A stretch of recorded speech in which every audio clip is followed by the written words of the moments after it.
Afternoon boys, welcome back to NCR. Decision was made, we're going to swap the final drive ratio in 8.6, try and get a bit more torque out of the thing if we can, all in the hope of trying to get the very best lap time at Winton in the last couple of rounds of the sprint series. So I've got my little GoPro mate over here set up.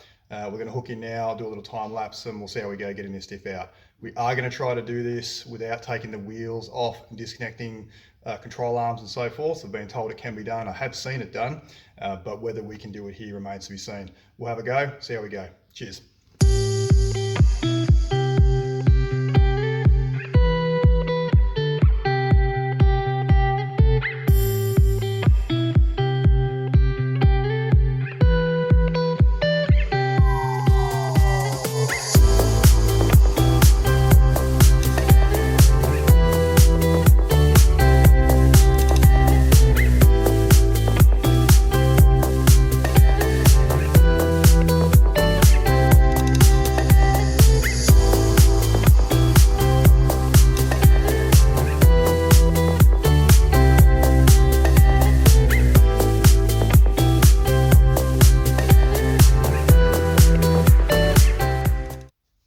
And there we go, our little Y38 is now out of the car, ready to be sent off.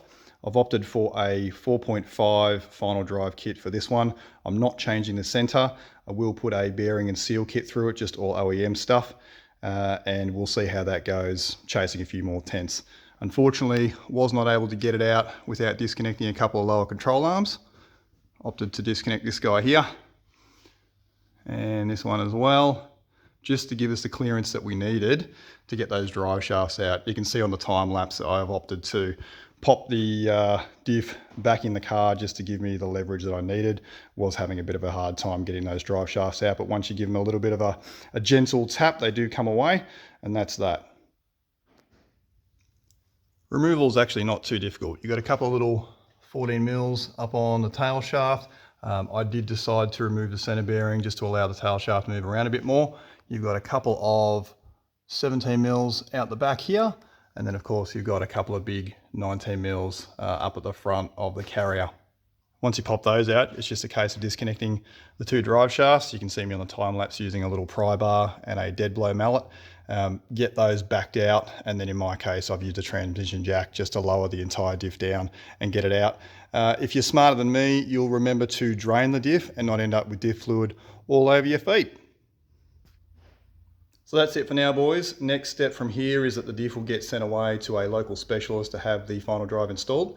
I did have a look online at the process, and as much as I'd love to have a go, you guys know I love to have a go at things. There's a couple of tools that I just don't have, and with Winton round 3 fast approaching, I didn't want to run the risk of not having a diff for the event. So send it away, get it back, hopefully know that it's all good, and then go from there. So I'll keep you posted, but until then, thanks for watching, and I'll catch you in the next one.